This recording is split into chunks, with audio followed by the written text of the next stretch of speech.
ఆనాడు వేలాది మంది వచ్చి దళిత గిరిజన దండోరను ఆశీర్వదించి ఆగస్టు 9, 2021 నాడు కల్వకుంట్ల చంద్రశేఖరరావు మీద సమర శంఖం పూరించి ఈ తెలంగాణ గడ్డ మీద చంద్రశేఖరరావు కుటుంబాన్ని బొందబెడతామని చెప్పి ఆ అమరవీరుల స్తూపం సాక్షిగా ప్రతినబూని ఆ కార్యక్రమాన్ని డిసెంబర్ 3 నాడు పూర్తి చేసిండ్రు.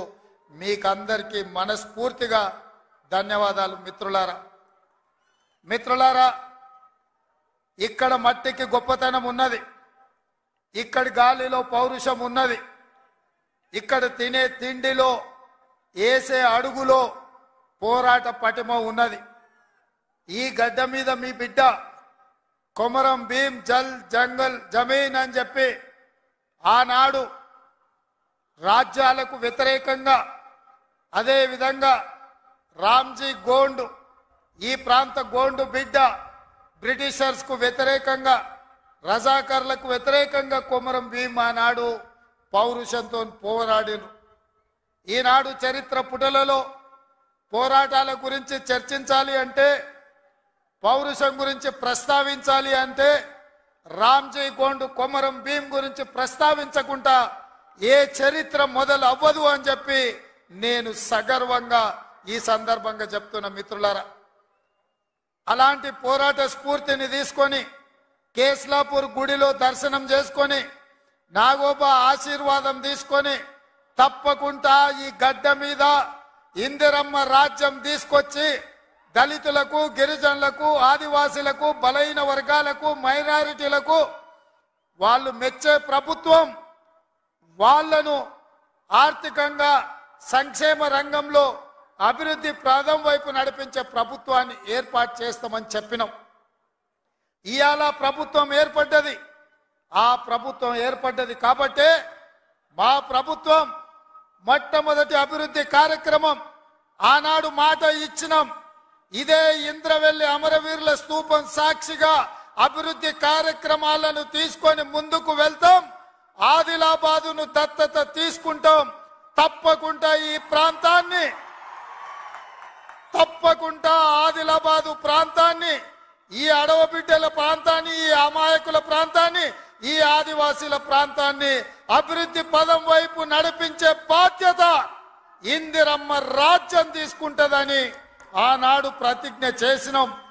ఈనాడు అభివృద్ధి కార్యక్రమాలలో భాగంగా గూడాలకు రోడ్లు, గూడాలకు తాగడానికి నీళ్లు, నాగోబా గుడి అభివృద్ధి కోసం, అదే విధంగా ట్రైకార్ నేతృత్వంలో ఈ విద్యార్థుల చదువుల కోసం ఈ ప్రాంతంలో మనము అభివృద్ధి కార్యక్రమాలను ప్రారంభించినాం. మిత్రులారా, ఆయల్ల నేను చెప్పిన ఇంద్రవెల్లి పర్యటన ఉందన్నప్పుడు కాంగ్రెస్ పార్టీ వాళ్ళే 1981లో ఈ ఆదివాసీ బిడ్డలను పొట్టన పెట్టుకున్నారు. ఏ ముఖం పెట్టుకొని కాంగ్రెస్ నాయకులు ఇంద్రవెల్లి దర్శించుకుంటారని కొంతమంది సన్నాసులు ప్రశ్నించారు. ఆనాడు నేను ఇదే గడ్డ మీద నుంచి క్షమాపణ చెప్పిన. ఉమ్మడి రాష్ట్రంలో సమైక్య పాలనలో సీమాంధ్ర పాలకులు తెలంగాణ బిడ్డలను, ఆదివాసీ బిడ్డలను, అడవి బిడ్డలను తుపాకీ తూటాలతో నేలకు వరుగుతుంటే, వాళ్ళ రక్తం చిందుతుంటే నిస్సహాయులమై సమైక్య పాలనలో చేతులు కట్టుకొని కూర్చున్నారు కొందరు. అది జరిగింది తప్పు. తప్పు జరిగినందుకు మన్నించండి. మా ఇందిరమ్మ రాజ్యంలో ఆదివాసీ బిడ్డలను ఆదుకుంటాం. తప్పకుండా కుటుంబాలను హక్కున చేర్చుకుంటాం, గుండెల్లో పెట్టి చూసుకుంటామని ఆ ఎల్ల మాటిచ్చినాం. ఇయాల ఆనాడు అమరులైన కుటుంబాలకు ఇందిరమ్మ ఇండ్ల పట్టాలే కాదు, ఇండ్లు కట్టుకోవడానికి 5 లక్షల రూపాయల కుటుంబాలకు ఇచ్చి ఇయాల నాడు అమరులైన కుటుంబాలను ఇయాల ఆదుకునే కార్యక్రమం చేపట్టిన మిత్రులారా. చరిత్రలో జరిగిన తప్పిదాలను, సమైక్య రాష్ట్రంలో ఉమ్మడి పాలనలో జరిగిన దుష్టాంతాలను సరిదిద్దడానికి శ్రీమతి సోనియా గాంధీ గారు తెలంగాణ రాష్ట్రం ఇచ్చిండ్రు. ఆ ఇచ్చిన తెలంగాణ రాష్ట్రంలో ఈనాడు ఇందిరమ్మ ప్రభుత్వాన్ని మీరు తెచ్చుకున్నారు. నేను అడుగుతున్నా ఈరోజు ఈ వేదిక మీద నుంచి కల్వకుంట్ల చంద్రశేఖరరావును సూటిగా, 10 సంవత్సరాలు తెలంగాణ రాష్ట్రంలో నీ ప్రభుత్వం ఉన్నది కదా, ఏనాడైనా ఈ ఆదిలాబాద్ గురించి, అడవి బిడ్డల గురించి, ఈ ఆదివాసీల గురించి ఆనాడు ఇంద్రవల్లిలో నేల కొరిగిన ఈ అడవి బిడ్డల గురించి ఒక్కరోజైనా ఆలోచన చేసినవా? ఈ కుటుంబాలను ఆదుకోవాలి, ఈ కుటుంబాల ఆత్మ గౌరవం నిలబెట్టాలి అని ఏ రోజైనా నీ మంత్రివర్గంలో చర్చించినవా అని నేను అడుగుతున్నా. ఇయ్యాల నువ్వు, నీ కుటుంబము, నీ కొడుకు, నీ బిడ్డ, నీ అల్లుడు, నీ సుట్టపల్ల కోసమే తెలంగాణ రాష్ట్రం వచ్చిందా? లేకపోతే ఈ ఆదివాసి బిడ్డల కోసం, ఈ బలహీన వర్గాల కోసం తెలంగాణ రాష్ట్రం సోనియమ్మ ఇచ్చిందా అని చెప్పి నేను సూటిగా ప్రశ్నిస్తున్నా. ఇవాళ ఈ వేదిక మీద నుంచి సూటిగా టిఆర్ఎస్ నాయకులకు నేను చెప్పదలుచుకున్నా, తెలంగాణ ప్రజలు 10 సంవత్సరాల మీ దుర్గమార్గమైన పాలనను, ఈ తెలంగాణ రాష్ట్రాన్ని చెరుకు తోటల్లో అడవి పందులు ఏ విధంగా అయితే విధ్వంసం చేస్తాయో, ఈ తెలంగాణ రాష్ట్రం మీద మీరు, మీ కుటుంబ సభ్యులు, మీ పార్టీలు పడి దోసుక తిని కొల్లగొట్టి విధ్వంసం చేసి ఈ తెలంగాణ రాష్ట్రాన్ని విధ్వంస రాష్ట్రంగా మాకు అప్పజెప్పినారు. 7 లక్షల కోట్ల రూపాయల అప్పులు తెచ్చిండ్రు. మరి 7 లక్షల కోట్ల రూపాయల అప్పులు తెచ్చిన మీరు ఆనాడు మేము కట్టిన కడెం ప్రాజెక్టు కూలిపోతుంటే మరమ్మతులు చేసిండ్రా? ఈ ప్రాంతంలో సదర్మాటు ప్రాజెక్టు కట్టాలి అని అంటే సదర్మాటుకి ఏమన్నా నిధులు ఇచ్చిండ్రా? ఈ ప్రాంతంలో అడవి బిడ్డలుండే గూడాలకు రోడ్లైనా వేసిండ్రా? ఈ అడవి బిడ్డలకు మిషన్ భగీరథ పేరు మీద 40,000 కోట్ల రూపాయలు దోసుక తిన్నారు. తాగడానికి మంచినీళ్ళు ఇచ్చిండ్రా? ఒకవేళ మీరు ఈ గూడాలకు మంచినీళ్ళు ఇచ్చుంటే ఇవాళ మా మిత్రుడు బట్టి విక్రమార్క గారు 60 కోట్ల రూపాయలతోని మళ్ళీ గూడాలకు తాగడానికి నీళ్లకు నిధులు ఇవ్వాల్సిన పరిస్థితి ఎందుకు వచ్చింది అని చెప్పి నేను ఆ సన్నాసిని నేను అడుగుతున్నా. నిజంగా నేను అభివృద్ధి చేస్తే నాగోబ గుడికి 7 కోట్ల రూపాయలతోటి ఈ రోజు మేము కార్యక్రమాలు తీసుకోవాల్సిన పరిస్థితి ఉంటుండేనా? ఇవాళ గూడాలకు రోడ్లు లేని ప్రాంతాలకు 27-28 కోట్ల రూపాయలతోటి ఇవాళ రోడ్లు వేసే అవకాశం మాకు వస్తుండేనా?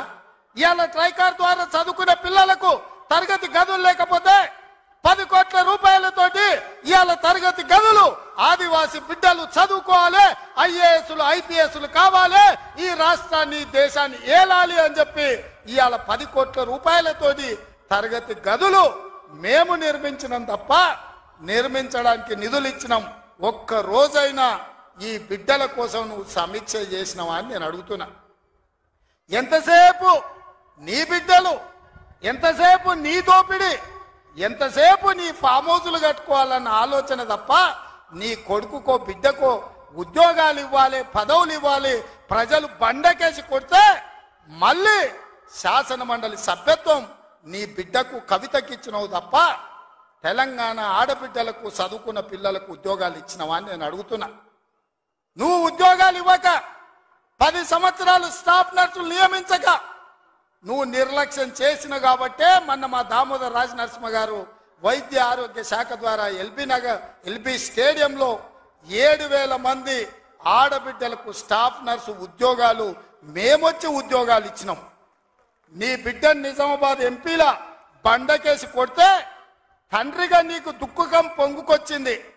నీ బిడ్డకెంబడే శాసన మండలిలో మళ్ళీ పదవి ఇచ్చినవు గాని గా ఆడబిడ్డలకు స్టాఫ్ నర్సు ఉద్యోగాలు ఇచ్చినవా? గది నీ నీతి, నీ జాతి.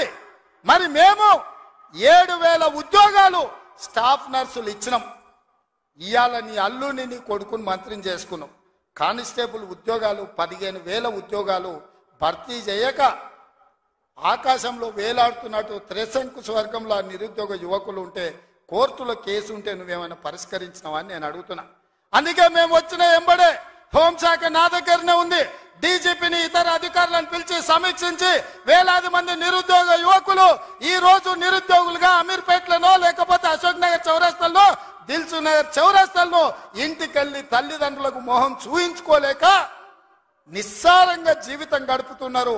వాళ్లకు ఉద్యోగాలు ఇవ్వాలని కోర్టుల్లో ఉన్న కేసులను ఇవాళ త్వరితగతిన పరిష్కరించాలని ప్రయత్నం చేసినాం. నువ్వు ఎంత అడ్డం పడ్డా, నువ్వు ఎంత గగ్గోలు పెట్టినా, బిల్లా రంగాలు మమ్మల్ని ఎన్ని శాపనార్థాలు పెట్టినా 15 రోజుల్లో 15,000 కానిస్టేబుల్ పోస్టులు భర్తీ చేసే బాధ్యత 15 రోజుల్లో 15,000 కానిస్టేబుల్ పోస్టులు భర్తీ చేసే బాధ్యత మా మంత్రివర్గం తీసుకుంటుంది. మాది బాధ్యత అని చెప్పి నేను ఈ వేదిక మీద నుంచి మాట ఇస్తున్న మిత్రులారా, ఈరోజు తెలంగాణ సమాజం ఆలోచన చేయండి. ఈ తెలంగాణ రాష్ట్రం ఎవరి చేతిలో భద్రంగా ఉంటుంది?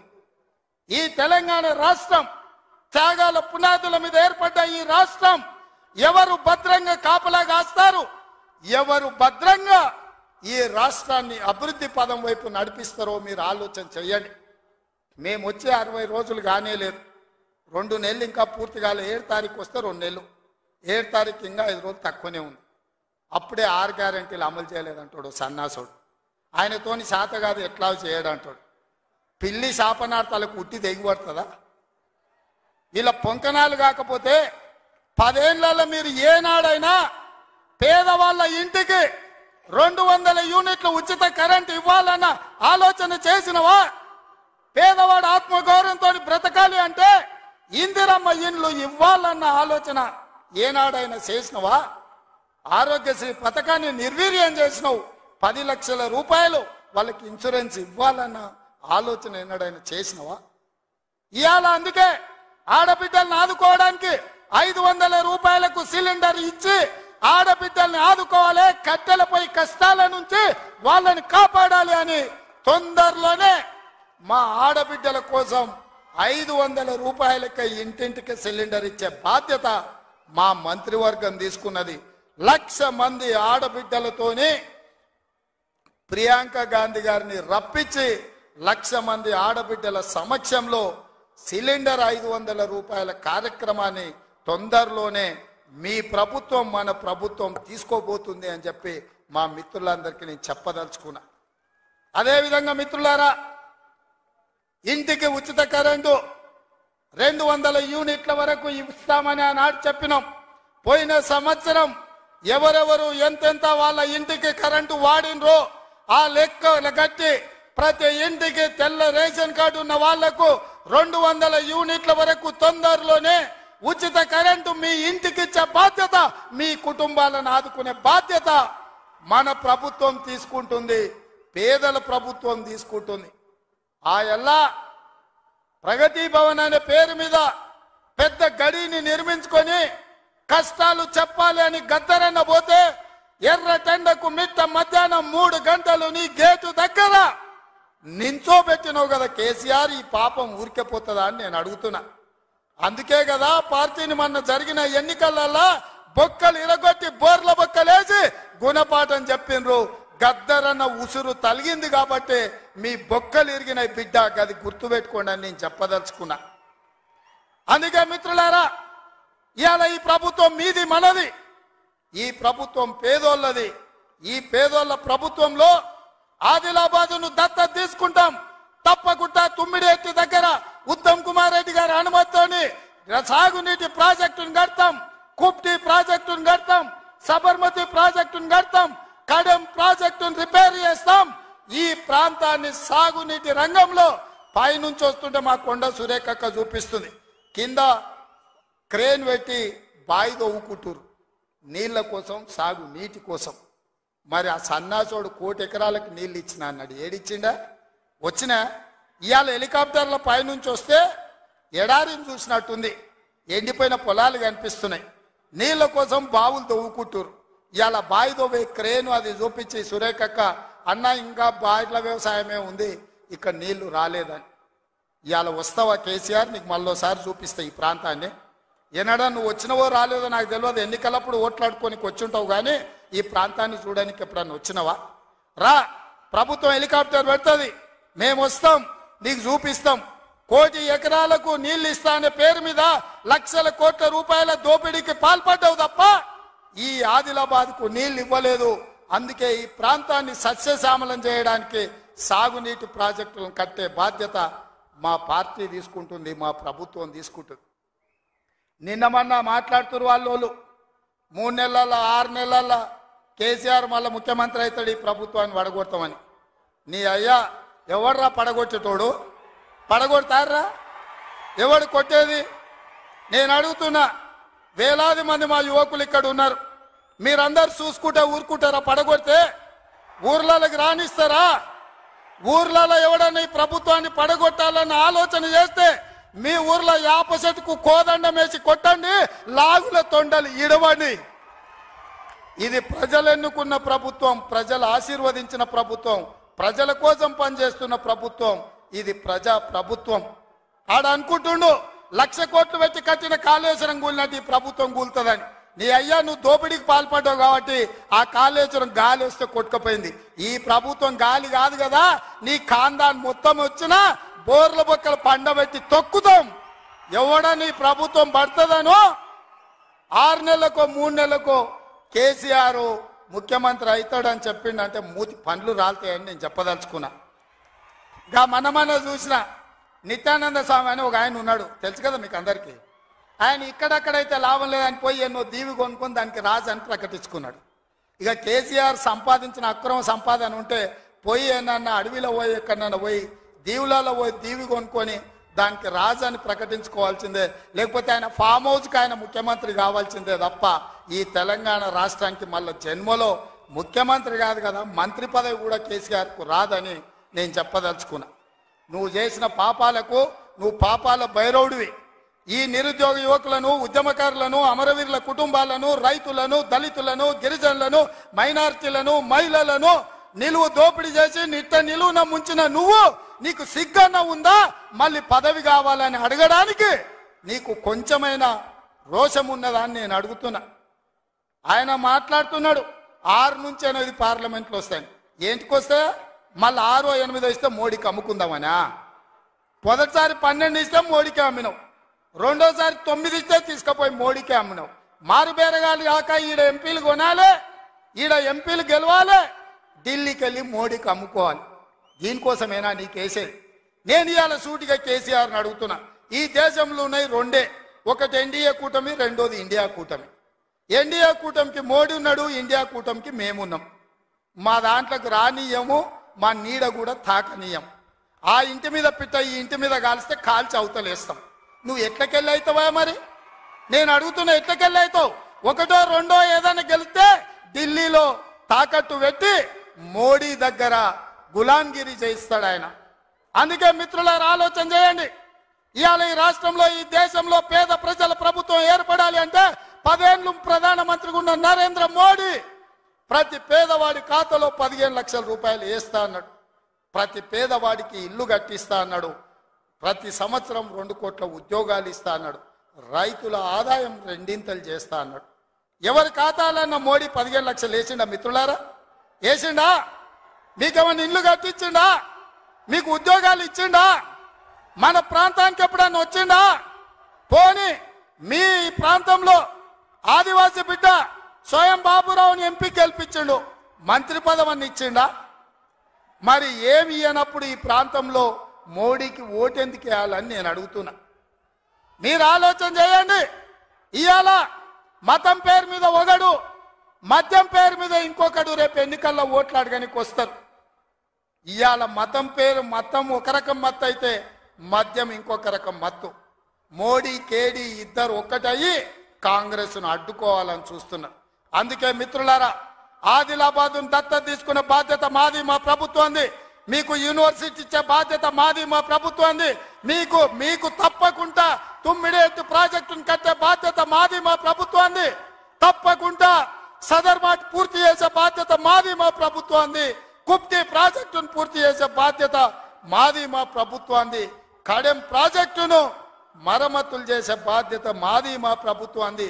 తండాలలో, గూడాలలో, మారుమూల పల్లెల్లో ప్రతి తండాకు గూడానికి రోడ్లు వేసే బాధ్యత మాది. తాగునీళ్ళు ఇచ్చే బాధ్యత మాది. పేదోళ్ళ పిల్లలకు చదువుకోవడానికి పాఠశాలలు ఏర్పాటు చేసే బాధ్యత మాది. ఈ రాష్ట్రంలో 2 లక్షల ఉద్యోగాలు నింపే బాధ్యత మాది. 2,07,000 నింపినాం. ఇంకా 1,93,000 ఉద్యోగాలల్లా 15 రోజుల్లో 15,000 కానిస్టేబుల్ ఉద్యోగాలు నింపుతాం. ఇవన్నీ చేసే బాధ్యత మాది. అందుకే మిత్రులారా, ఏ ఆదిలాబాద్, ఏ ఇంద్రవెల్లి సాక్షిగా ఆగస్టు 9, 2021 నాడు దళిత గిరిజన దండోర పేరు మీద ఎన్నికల సమర శంఖాన్ని పూరించినమో, మీ ఆశీర్వాదం తీసుకొని గుండెల నిండా మీరు ఇచ్చిన ధైర్యాన్ని నింపుకొని తెలంగాణ రాలు మూలల నేను మా మిత్రులందరూ కలిసి సమన్వయం చేసుకొని ఇయాల ఇందిరమ్మ రాజ్యం తెచ్చినాం. అదే విధంగా ఇయాల మళ్ళీ రాబోయే లోక్సభ ఎన్నికల్లో ఈ దేశానికి రాహుల్ గాంధీ గారు ప్రధానమంత్రిగా చెయ్యాలి అంటే కన్యాకుమారి నుంచి కశ్మీర్ వరకు 150 రోజులు 4000 కిలోమీటర్లు మండు టెండల్లో మంచు కొండల్లో నిర్విరామంగా పాదయాత్ర చేసిండు. ఇయాల మణిపూర్ నుంచి మహారాష్ట్ర వరకు యాత్ర చేస్తున్నాడు. అలాంటి త్యాగం చేసే నాయకుడు, వాళ్ళ నాయనమ్మ ఈ దేశం కోసం ప్రాణం ఇచ్చింది, వాళ్ళ నాయన ఈ దేశం కోసం ప్రాణాలు ఇచ్చాడు, వాళ్ళ అమ్మ ఈ దేశం కోసం పదవి త్యాగం చేసింది. అలాంటి గొప్ప నాయకుడు ఇందిరమ్మ మనవడు ఈ దేశానికి ప్రధానమంత్రి కావాలి. రాహుల్ గాంధీ ప్రధానమంత్రి కావాలి అంటే ఆదిలాబాదు గడ్డ మీద కాంగ్రెస్ జెండా ఎగరాలి. మీరందరు సిద్ధం కదా? ఆదిలాబాద్ లో ఎంపీ గెలిపిస్తారు కదా? మీరందరు సిద్ధమేనా? మీరందరు సిద్ధమేనా? మీరందరు సిద్ధమేనా? మీరందరు సిద్ధమేనా? జై కాంగ్రెస్. ఫామ్ హౌస్లు ఉన్న కేసీఆర్ గుండెలు ఎదరాలి మిత్రులారా. జై కాంగ్రెస్, జై జై కాంగ్రెస్, జై సోనియమ్మ, జై జై సోనియమ్మ. ధన్యవాదాలు మిత్రులారా.